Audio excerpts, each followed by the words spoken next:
Hello everyone, मैं किरण Singh education channel पे आपका स्वागत करती हूँ। दोस्तों, आज मैं बताने जा रही हूँ एक ऐसे गांव के बारे में, एक ऐसी जगह, एक ऐसा गांव जहां पर मृत्यु के पश्चात उसका जो डेथ कैबिनेशन होता है वो एकदम डिफरेंस है।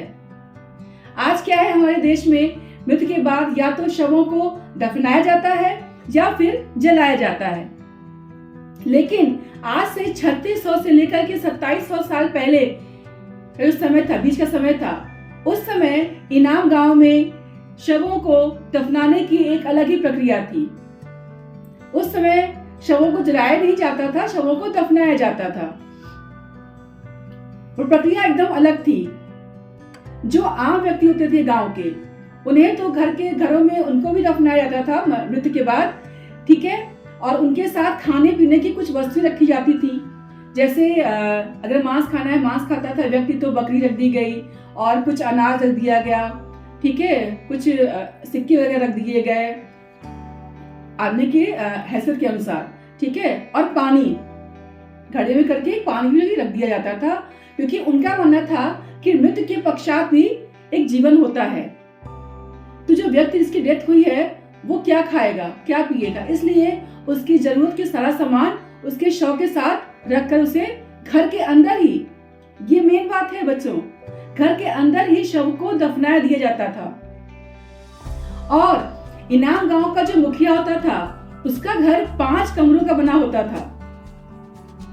5 कमरों के बने उस घर में एक कोर्टयार्ड था, बरामदा, जिसमें उस मुखिया का, जब उस गांव का मुखिया की जब डेथ होती थी तो उस मुखिया को मृत्यु के बाद उसी कोर्टयार्ड, उसी आंगन में जो है, आंगन में दफना दिया जाता था। और उसके साथ भी जरूरत के सारा सामान जैसे और शवों में रखा जाता था गांव के और लोगों में, वैसे ही मुखिया के साथ भी जो आपके डेथ के बाद चीजें रख दी जाती थी, ठीक है।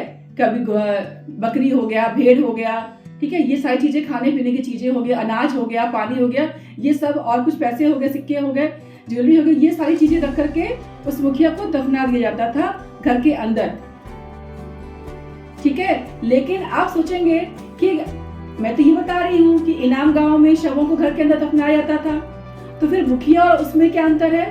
तो जो आम व्यक्ति होते थे उनको तो घर में दफनाया जाता था, ठीक है, गड्ढा खोदा और उसमें जो है उनको दफना दिया जाता था सामान के साथ। लेकिन इनाम गांव के जो मुखिया होते थे उनको मृत्यु के बाद दफनाने का अलग प्रोसेस था।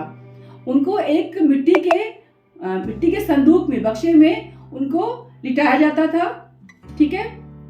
और वो जो बक्सा होता था वो मिट्टी का होता था और 4 पैर होते थे, एक 2 3 4 पैरों वाले बक्से में उनको जय दफनाया जाता था, सारे सामान को रख करके।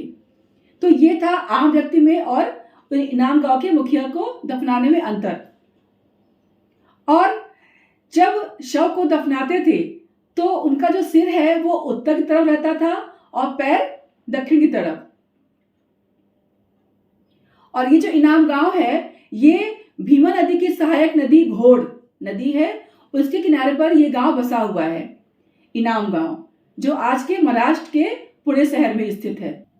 धन्यवाद।